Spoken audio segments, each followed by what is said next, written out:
ইহুদি জাতি। কেউ কেউ বলে মুসা আলাইহিস সালামের উম্মত, কথাটা ঠিক না। ইহুদি জাতি মুসা আলাইহিস সালাম থেকে শুরু, এই কথাটাও ঠিক না। ইব্রাহিম আলাইহিস সালামের বড় ছেলে ইসমাইল আলাইহিস সালাম, মা হাজারের গর্ভজাত সন্তান। তার 13 বছর পরে প্রথম বিবি মা সারা তার গর্ভে আরেকজন পুত্র সন্তান জন্মগ্রহণ করেছিলেন, ইসহাক। হাজারের গর্ভে প্রথম ইব্রাহিমের যেই পুত্রী ইসমাইল জন্মগ্রহণ করেছিলেন, আল্লাহ পাকের নির্দেশে তাকে বাইতুল্লাহর এখানে মা এবং পুত্র সহ ইব্রাহিম আলাইহিস সালাম রেখে গিয়েছিলেন, এটা আপনারা জানেন।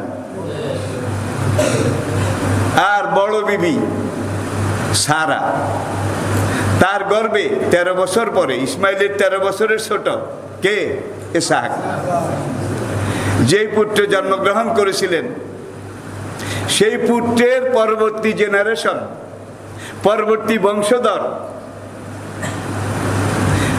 একেবারে আজ পর্যন্ত যারা যুগ পরম্পরায়, কাল পরম্পরায়, সময় পরম্পরায় এসেছিল, প্রজন্মের পর প্রজন্ম, ইসহাকের সন্তান, এখান থেকেই কিন্তু বনি ইসরাইল শুরু। ইব্রাহিমের পুত্র ইসহাক,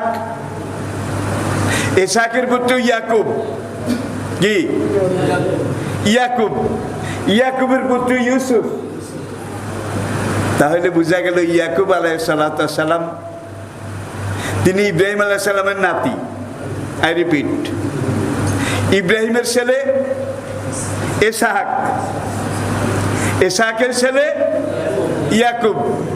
তাহলে ইয়াকুব ইব্রাহিমের কি নাতি, ইয়াকুবের ছেলে ইউসুফ ইব্রাহিমের পুত্র, কি প্রপৌত্র।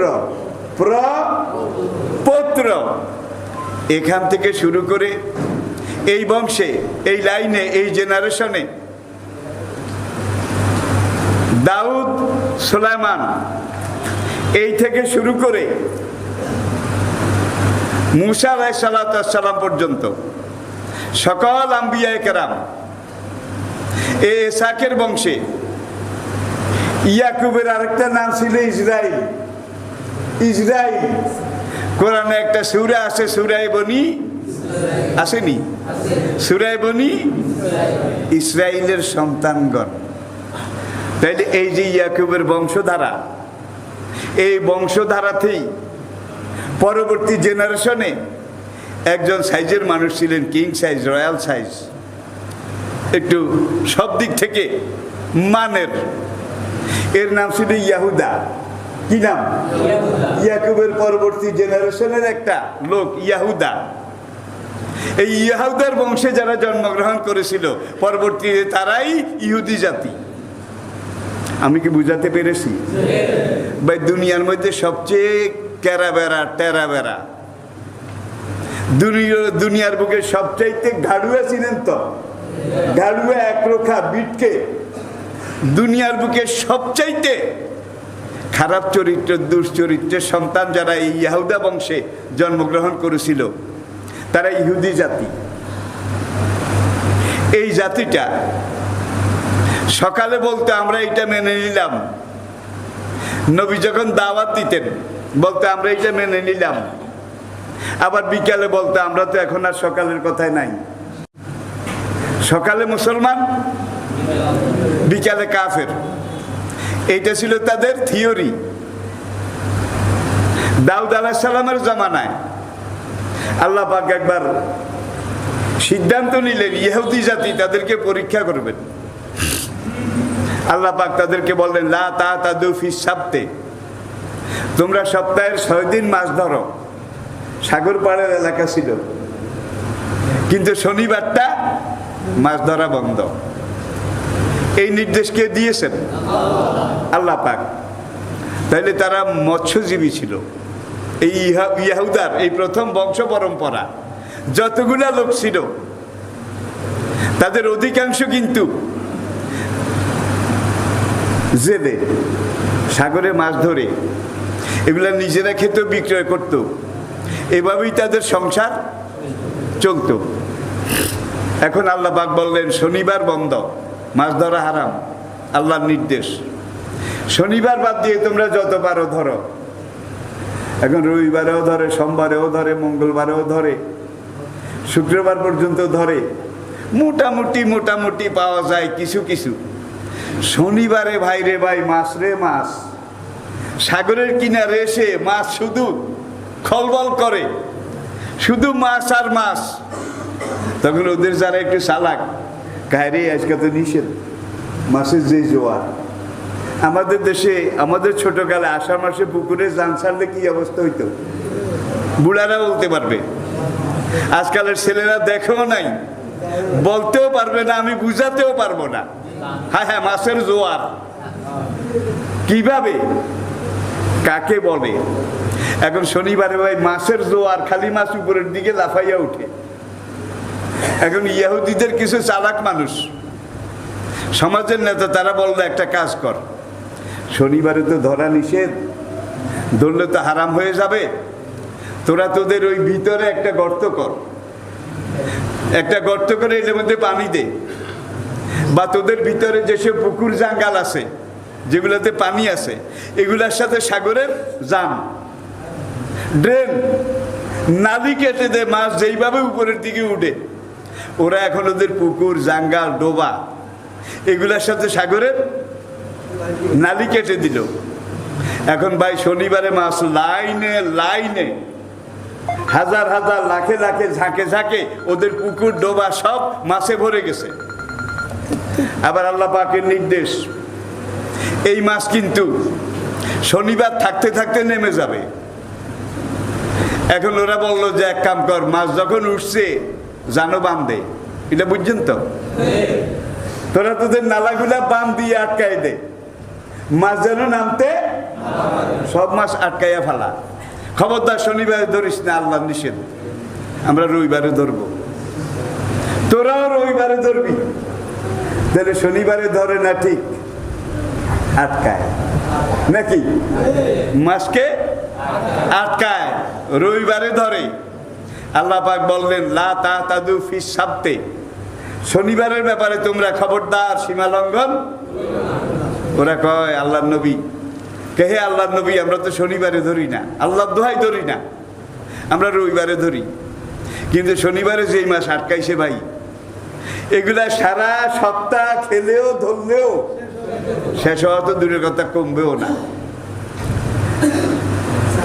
এখন নবী যতই বলে যে না আমরা শনিবারে ধরি না, খোদার কসম আমরা শনিবারে ধরি না, নবীকে আটকাও তো, আল্লাহ তো আটকাইতে মানা করে নাই, ধরতে নিষেধ করেছে।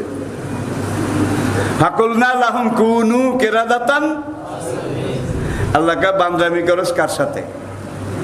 যেগুলার বয়স 40-এর নিচে ছিল, ওই সীমা লঙ্ঘনকারী, রবিবারে মাছ ধরি না, শনিবারে আটকারি না।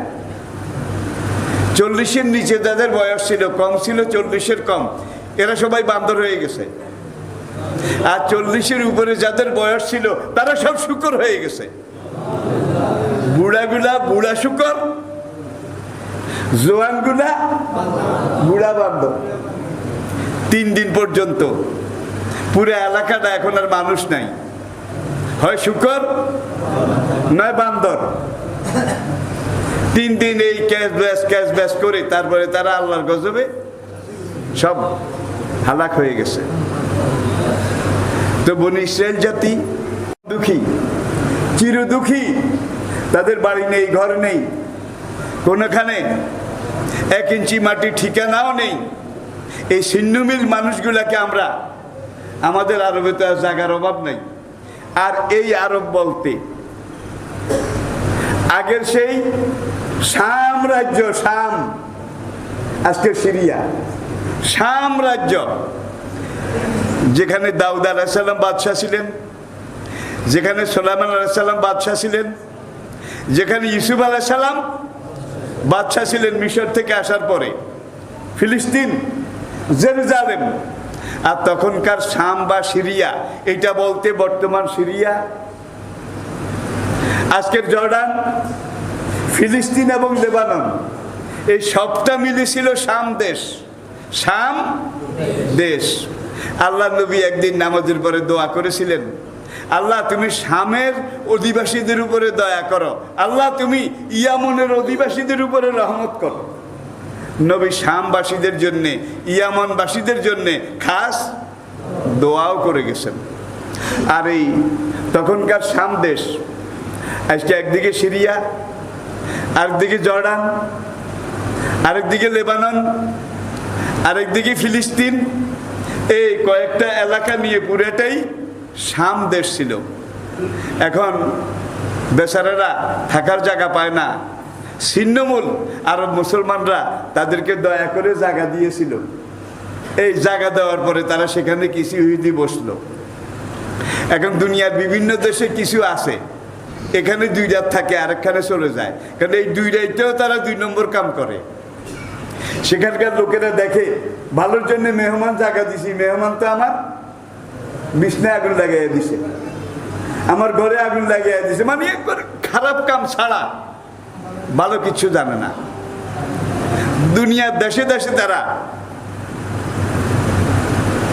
এই ব্যাগ ঝুলি এগুলা মাথায় নিয়ে যাযাবর জীবন এগুলো যাপন করে, তাদের স্থায়ী কোনো ঠিকানা ছিল না। দ্বিতীয় বিশ্বযুদ্ধ শেষ হয়েছে 1945। 1945, আজ থেকে 73 বছর আগের কথা বলছি আমি।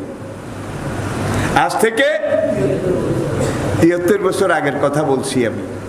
দ্বিতীয় বিশ্বযুদ্ধ এটা শেষ হওয়ার পরে, সেই দ্বিতীয় বিশ্বযুদ্ধ, যে ব্রিটিশ তারা একটা প্রধান শক্তি ছিল দ্বিতীয় বিশ্বযুদ্ধের,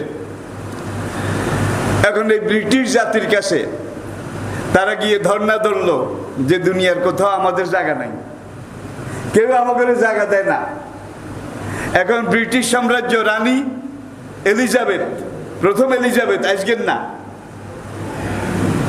বোধহয় আমার দাদার আমলে হবে, তবে আর কি আমার বাবারও না, দাদার আমলে হবে। তখন ব্রিটিশের রাজত্ব ছিল পুরা দুনিয়াব্যাপী। বলা হতো ব্রিটিশ সাম্রাজ্যে সূর্য অস্ত যায় না। এটার অর্থ কি?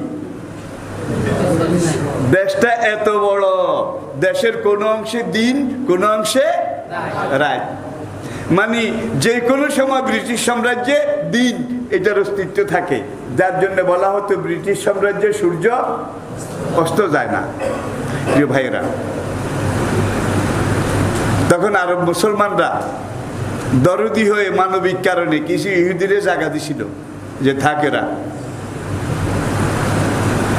দ্বিতীয় বিশ্বযুদ্ধের পরে ওয়াইজম্যান এবং ট্রুম্যান, ওয়াইজম্যান এবং ট্রুম্যান, এই দুজন ব্রিটিশ এবং আমেরিকার এই বেল্টের পণ্ডিত, যুদ্ধ বিশারদ, তারা বললো একটা কাম করো, দুনিয়ার যেখানে যেই দেশে যে ইহুদি আছে বেচারারা কিল খাইতে খাইতে তাদের পিঠ এখন চ্যাপ্টা হয়ে গেছে, এক কাজ করো, এই আরবে কিছু মুসলমান ইহুদিদেরকে জায়গা দিছে, আর আরবে জায়গার অভাব নাই, এখনো কিন্তু জায়গার অভাব নাই আরবে, খালি, সব খালি।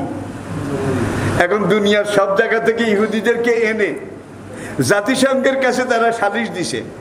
জাতিসংঘের নেতৃত্বে আরব ভূমির একটা এলাকায় ইহুদিদেরকে একত্র করে তাদেরকে সেখানে একটা ভিন্ন দেশ, ভিন্ন রাষ্ট্র প্রতিষ্ঠা করা হোক জাতিসংঘের নেতৃত্বে। আর এটা নেতৃত্ব দিয়েছিল দুইজন ইহুদি পণ্ডিত, একজন ওয়াইজম্যান আর একজন ট্রুম্যান। এরা দুইজন মিলে আরবদের বুকের উপরে ওই যে কিছু মেহমান জায়গা দিছে না, আরো অনেক জায়গা আছে, এখান দিয়ে একটা জায়গা নির্ধারিত করে ইসরায়েল রাষ্ট্র নামে জাতিসংঘের মাধ্যমে জাতিসংঘে প্রস্তাব পাশ হলো যে একই দিনে যেদিন ইহুদি রাষ্ট্র ঘোষণা করা হবে এই উত্তর আরবের এই এলাকায়, ঠিক সেই দিন আবার উত্তর আরবের মুসলমানদের জন্য ফিলিস্তিন রাষ্ট্র ঘোষণা করতে হবে। যেদিন ইহুদি ইসরায়েল রাষ্ট্র ঘোষণা করা হবে ঠিক সেই দিন আবার কি মুসলমানদের জন্য ফিলিস্তিন রাষ্ট্র ঘোষণা করতে হবে। ঠিকই জাতিসংঘে ভোটাভুটি হলো, নির্ধারিত দিনে ইহুদি রাষ্ট্র এটার ঘোষণা দেওয়া হলো। কিন্তু ফিলিস্তিন রাষ্ট্রে এটার ঘোষণা দেওয়া হলো না। হায় হায় রে, দেখেন আমি বোধহয় বুঝাইতে পারি নাই কেমন শেয়ানাগিরি। দেখেন ইহুদি রাষ্ট্র জাতিসংঘের ভোটাভুটিতে এটা পাশ হলো, আরবের বুকে ইহুদি রাষ্ট্র এটা জন্ম লাভ করলো, কিন্তু ইহুদি রাষ্ট্র যেদিন জন্মগ্রহণ করেছে সেদিন ফিলিস্তিন রাষ্ট্র এটাও জন্মগ্রহণ করার কথা। কিন্তু ইহুদি রাষ্ট্র এটা ঠিকই জন্মগ্রহণ করলো, জাতিসংঘের ভোটাভুটিতে এটা হলো, কিন্তু ফিলিস্তিন আরব মুসলমানদের জন্য ফিলিস্তিন রাষ্ট্রের ঘোষণা দেওয়া হয় নাই।